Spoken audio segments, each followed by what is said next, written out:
Assalamualaikum warahmatullahi taala wabarakatuh. Saya Khairul Falah bin Syamsul Bahrain, pelajar tahun 2 jurusan Fiqh dan Usul Fiqh, Universiti Islam Antarabangsa Malaysia.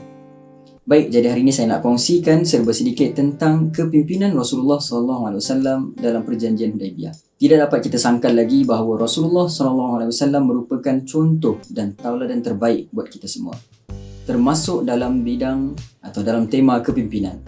Banyak peristiwa dalam sirah Rasulullah SAW yang menggambarkan dan yang mengetengahkan tema kepimpinan ni. Tapi hari ini saya nak sentuh tentang kepimpinan Rasulullah dalam perjanjian Hudaibiyah.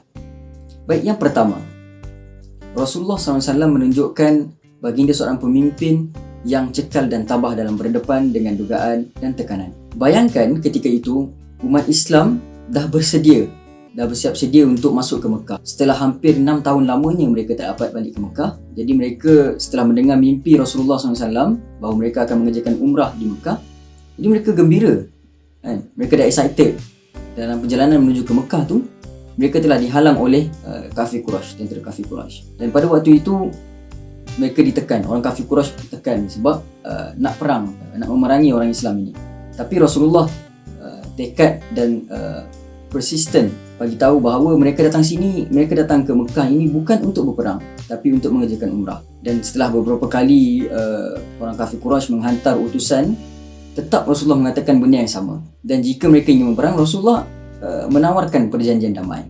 Setelah beberapa kali proses tersebut berlaku, akhirnya mereka telah setuju untuk menandatangani perjanjian Hudaibiyah. Tapi kat sini kita dapat lihat bahawa tekanan yang dihadapi oleh Rasulullah waktu ini, dan Rasulullah tak bertindak terburu-buru untuk terus balik ataupun terus menyerang kafir Quraisy waktu itu. Tapi Rasulullah tetap yakin mereka boleh masuk dan memberitahu bahawa mereka umat Islam menawarkan perjanjian damai. Dan kat sini menunjukkan bahawa tekanan ini memang penting. Tekanan dan cabaran ini penting kepada pemimpin terutamanya untuk menjadikan mereka lebih kuat. Di sini juga menunjukkan kepimpinan Rasulullah yang kedua, iaitu bijaksana dalam membuat keputusan. Waktu itu Rasulullah tak terburu-buru balik dan tak juga menyerang kafir Quraisy, malah menawarkan untuk perjanjian damai. Dalam proses menulis perjanjian tersebut, Ali bin Abi Thalib telah ditaklifkan untuk menulis perjanjian, dan wakil daripada kafir Quraisy merupakan Suhail bin Amru. Ali bin Abi Thalib nak tulis Bismillahirrahmanirrahim sebagai pemula untuk perjanjian tersebut lah. Tapi Suhail bin Amru bantah, kata tukar Bismikallahumma. Dan itu satu. Waktu itu sahabat-sahabat pun dah tak macam kenapa macam ni kan. And then yang kedua, waktu tu nak tulis nama Nabi Muhammad, Muhammad Rasulullah, Muhammad utusan Allah. Tapi Suhail bin Amru pun bantah juga, tukar.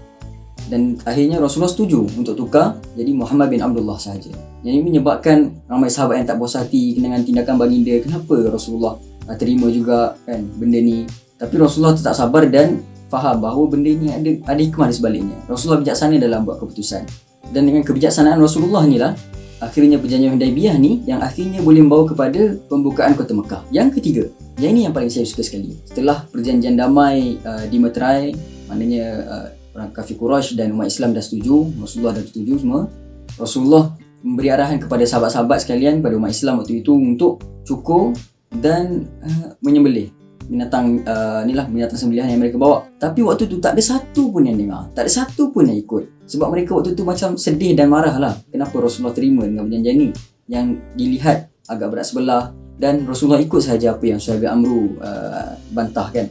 Bila perkara tersebut berlaku, Rasulullah agak sedih dan masuk ke dalam kemah baginda dan berjumpa dengan isteri baginda waktu itu, Ummu Salamah. Dan waktu tu Ummu Salamah beritahu kepada baginda Rasulullah SAW supaya terus baginda sendiri yang terus mulakan cukur kepala, cukur rambut, and then terus sembelih binatang sembelihan lah. Bila Rasulullah keluar je dan Rasulullah buat benda tersebut, Rasulullah start dulu, sahabat-sahabat umat Islam tengok waktu tu, mereka jadi sedar dan faham, oh mereka dah silap.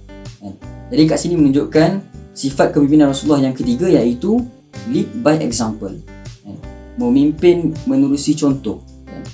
Dalam buku The Hallmark of Leadership, Prophet Muhammad SAW, dalam bab ke-9 ada sentuh tentang ini, iaitu lead by example. Bahawa seorang pemimpin ini bukan hanya sekadar cakap, tapi buat. Jadi kat sini Rasulullah menunjukkan bahawa Rasulullah buat benda tu dan orang ikut.